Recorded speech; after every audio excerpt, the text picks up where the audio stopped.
It's the beginning of a new royal era, and as the oldest monarch is to assume the British throne, King Charles has spent his whole life preparing for the role. Now, that hasn't made his early days as sovereign any easier, though, with strict protocols to follow while he grieves the loss of his mother.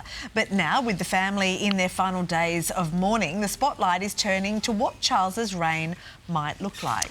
For more, we're joined by royal commentator Victoria Arbiter once again. Thank you for joining us. Good morning to you. Well, this is a really interesting part of this story, isn't it? Some of the first moves. What can we expect to see from King Charles? Good morning to you. Well, certainly the next few days are going to be a continued focus on personal mourning. King Charles, accompanied by his Queen Camilla, travelled up to Balmoral today, where they are going to spend the next 7 days reflecting, really, and looking back at what an enormous 12 days it has been since his mother passed away. But looking beyond the period of mourning, we're hoping that the royal family are going to be back at it in terms of their official engagements next Tuesday. So what does the King do? The Queen leaves perhaps the biggest shoes ever that any heir has ever had to fill, and it's not going to be easy. But I think he's going to approach quite cautiously and wisely and not want to make any sort of drastic changes. But what I think we will see is a monarch that is travelling again. It has been several years since Queen Elizabeth II travelled overseas, simply because long-haul travel became difficult to do. So the newspapers are already trying to speculate on where Charles may go first. There's rumours that President Macron of France has invited him to visit. I would also expect Australia and New Zealand to get a visit from your brand new king as well. It's going to be incredibly important to Charles to get out and visit the Commonwealth realms. But I think also, just based on how we've seen his interaction with members of the public, we're going to see a sort of hands-on, slightly more emotional monarch than we're used to seeing. The unwritten rule has always been don't touch the Queen, and yet there's Charles. He's out shaking hands. A couple of ladies have reached over the barriers this week to kiss him. Another lady kissed his hand. So I think we're going to see quite a hands-on monarch as well. Yes, look, we also know that he's been more political, if you like, than we've seen other members of the royal family, and certainly his mother, and he has causes like the environment that he has long championed. What is your take on how much he will push his causes and be more political?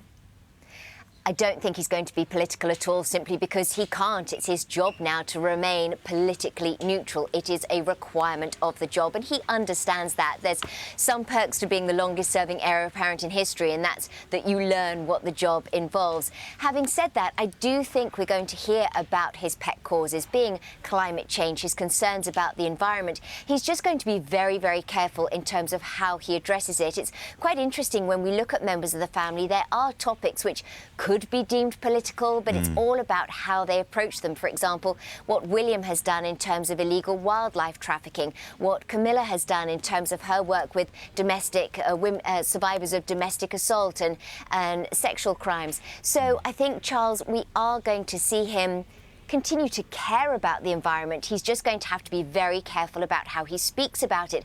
And one little tip we've been given in terms of this potential trip to France is that he and President Macron would potentially talk about planting more trees across Africa, something that President Macron has been very interested in as well. So I think we'll see those views sort of carry out through his actions, not necessarily through his speech. There are so many great causes right across the royal family. But what about this? I want to ask you, Victoria, where do Harry and Meghan sit within the family? Do you think they will be brought back into favour?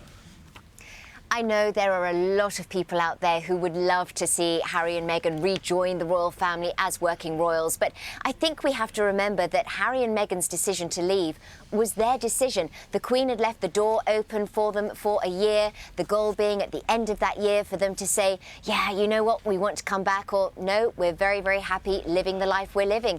They chose the life they're living. In his accession speech, the King did say he loved Harry and Meghan and he wished them every success. I'm paraphrasing a little bit, but every success in their life overseas as they continue to build their life overseas. So I certainly hope we see a defrosting of tensions, that we see a thaw in relations. But Harry and Meghan are not coming back as working royals, and we have to get used to that, I'm afraid. All right. Thank you very much, Vicky. Great to talk to you as always.